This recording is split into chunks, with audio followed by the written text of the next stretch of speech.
Depression किंवा नैराश्याचा हे काळाकुट्ट आणि महाकाय ढग कसा दूर हटवायचा, त्याला पळून कसे लावायचे, त्यातून कसे मुक्त व्हायचे, कसे नियंत्रण ठेवायचे किंवा कमी कसे करायचे यासाठी सूचना देत आहे। त्याचे काटेकोरपणे आणि नियमितपणे पालन करा। मी फक्त एकटाच डिप्रेशनचा बळी आहे हा गैरसमज अजिबात ठेवू नका।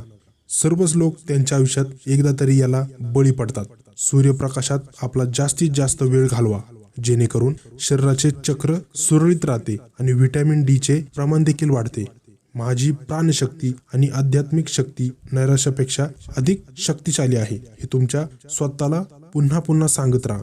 नियमित व्यायाम, योग, प्राणायाम, सायकलिंग आणि धावणे देखील करा, जेणेकरून संपूर्ण शरीरात ऊर्जेचा संचार होईल। तुमचा मेंदू अधिक सक्रिय ठेवण्यासाठी दररोज स्वतःला चांगले पौष्टिक अन्न, गाढ झोप आणि फक्त चांगले विचार द्या।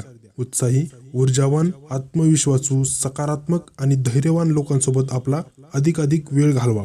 तुमच्या वैयक्तिक जीवनात एखादे उच्च ध्येय नक्की ठेवा, जेणेकरून तुम्ही शारीरिकदृष्ट्या सक्रिय व्हाल।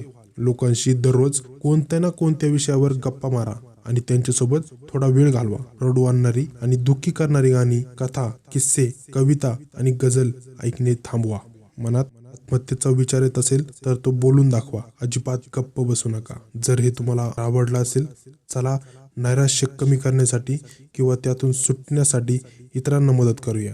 तर व्हिडिओ लाईक करा, शेअर करा आणि ऋषी मराठी या चॅनलला सबस्क्राईब करा।